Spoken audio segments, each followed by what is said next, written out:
Jepit mulsa yang modelnya seperti ini kurang cocok diterapkan di daerah. Assalamualaikum warahmatullahi wabarakatuh. Selamat malam, salam sejahtera bagi kita semua, para sahabat petani Indonesia dimanapun Anda berada. Mudah-mudahan kita semua berada di dalam lindungan Allah Subhanahu wa Ta'ala. Amin. Insya Allah kalau tidak ada kendala besok pagi akan dilakukan pemasangan mulsa plastik yang bekas tanaman cabai kemarin untuk menghemat waktu. Makanya saya walaupun malam hari saya mencoba membuat penjepit mulsa ini dari bambu di rumah. Nanti kalau pas besok pagi kita berangkat ke lahan, penjepit mulsa ini sudah siap dipakai gitu, sudah siap dipakai sehingga mengurangi. Jadi intinya gini, gimana caranya supaya pekerja itu langsung bekerja gitu, nggak kalau misalkan pagi-pagi nggak bikin dulu penjepit atau sejenisnya lah. Jadi intinya itu untuk penghematan dalam segi hal waktu. Coba bisa saya jelaskan sedikit mengapa demikian. Nah, saya jelaskan alasannya. Karena kalau kita misalkan meng-hire karyawan untuk pekerja lahan 2 sampai dengan 6 orang, bahkan bisa lebih, saya menggunakan 3 orang. Berarti kalau misalkan 1 jam saja waktu masuk kerja misalkan jam setengah 7 lah, kira-kira jam 7-an. Jam 7 kalau misalkan 1 jam kali 3 orang, nah 3 orang membuat penjepit mulsa. Bisa kawan hitung berapa biaya yang harus dikeluarkan hanya untuk pembuatan sebuah penjepit mulsa. Cara hitungnya seperti itu. Kalau yang saya lakukan seperti itu, maka dari itu saya kira perlu dilakukan penghematan. Nah, saya akan praktekkan bagaimana caranya, cara penjepit mulsa ini bekerja.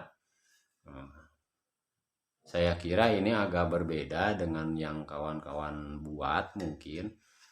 Saya yakin pasti berbeda.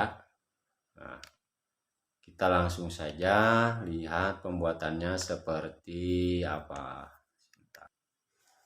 Ya, pertama-tama tentunya dibutuhkan bambu seperti ini. Kita potong 25 cm lah, kurang lebih 25 cm.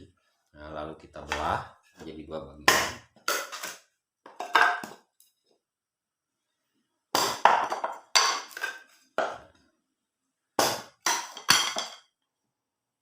Lalu ini kulit bagian dalamnya kita buang.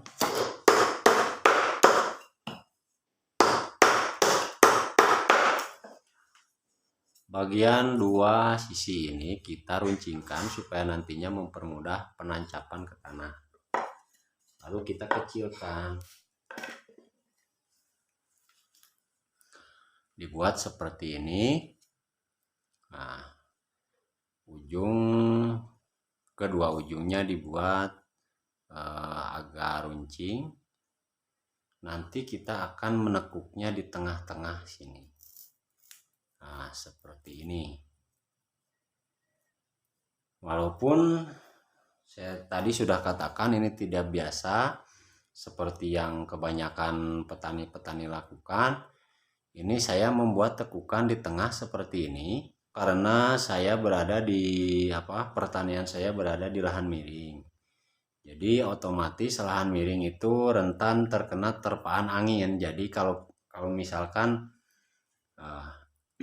ini kurang pakem atau kurang dalam menancap ke tanah, nanti plastik yang mulsa yang dipasang akan terlepas gitu, kehempas oleh angin. Biasanya kan gini, kebanyakan gini. Kebanyakan seperti ini. Penjepit mulsa yang modelnya seperti ini kurang cocok diterapkan di daerah pertanian yang terpaan anginnya kencang. Saya sarankan untuk kawan-kawan yang di daerah anginnya kencang bisa gunakan penjepit mulsa yang modelnya seperti ini. Cara kerjanya seperti apa? Insya Allah lebih jelasnya besok akan saya jelaskan di lahan, tapi ini untuk sekedar penggambaran saja.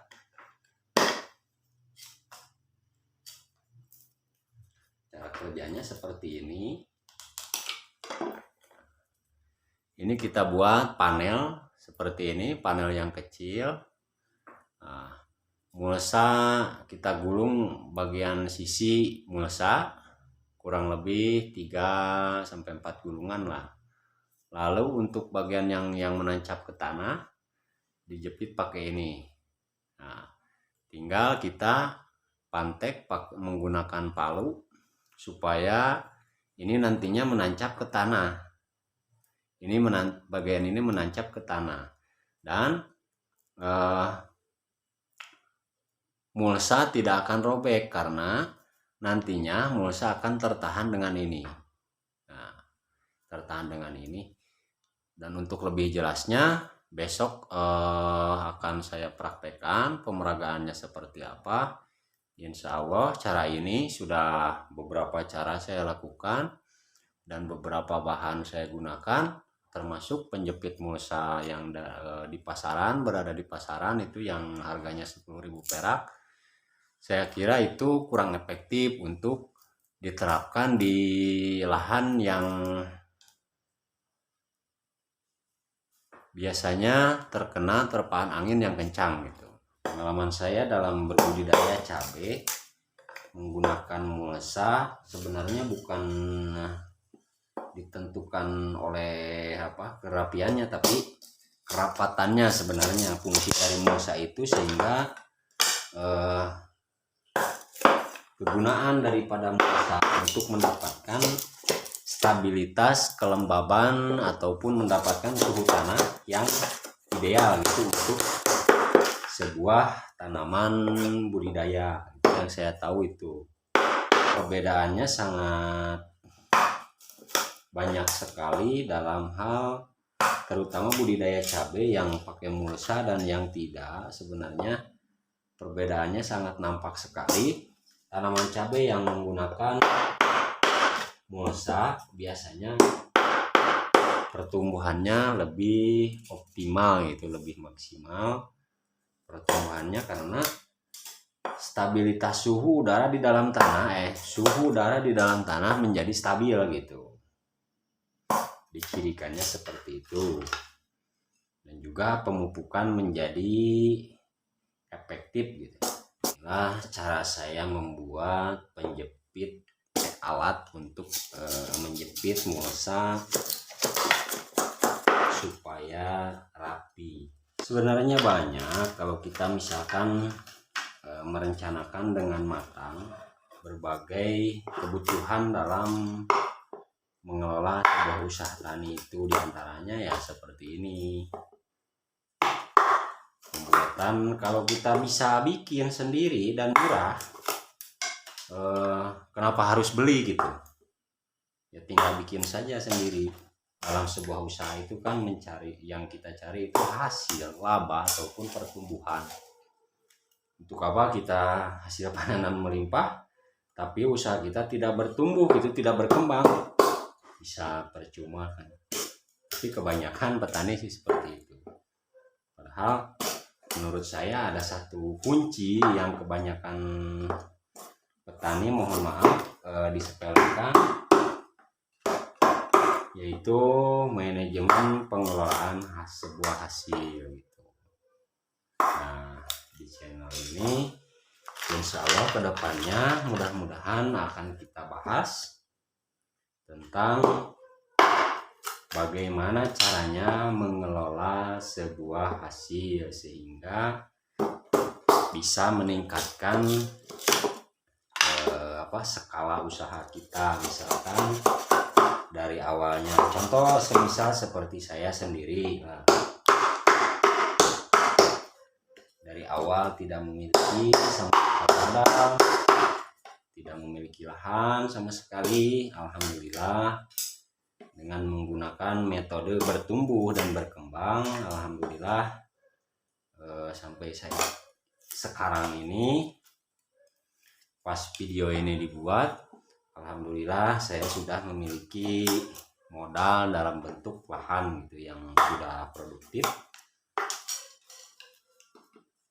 sehingga ya alhamdulillah makanya saya bagikan, karena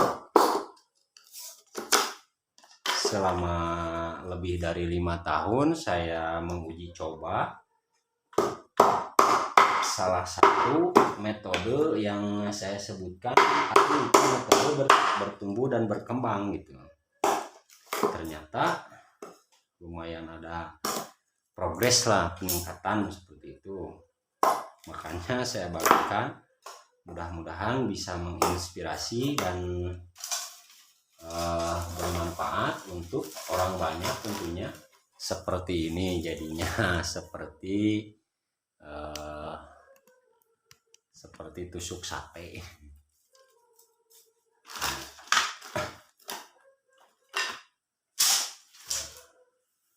Dalam hal penghematan, lihat di belakang saya terlihat. Nah, ini saya melakukan perbanyakan bakteri M4. Ini menggunakan bahan utamanya M4 bakterinya, terus Saccharomyces ya, ditambah ragi, terus ditambah lagi beberapa bahan yang lain. Nanti insya Allah saya bagikan videonya bagaimana saya membuat atau mengembangbiakan bakteri ini supaya ini dari 1 liter bakteri M4 menjadi 30 liter M4 siap pakai gitu. Gimana caranya nanti di video selanjutnya saya akan bagikan cara pembuatannya. Ini untuk penghematan. Nah, hemat ya, memang sebagai petani kita harus bisa melakukan penghematan gitu. Kalau bukan kita yang melakukan penghematan, lalu siapa lagi gitu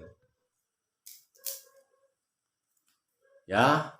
Semoga bermanfaat. Seri pembuatan penjepit mulsa yang efektif dan efisien menggunakan bahan seadanya. Bambu ini saya cukupkan sekian dulu. Mudah-mudahan bermanfaat dan menginspirasi kawan-kawan semua petani Indonesia dimanapun Anda berada. Saya aturkan terima kasih. Sampai jumpa lagi di video berikutnya. Assalamualaikum warahmatullahi wabarakatuh.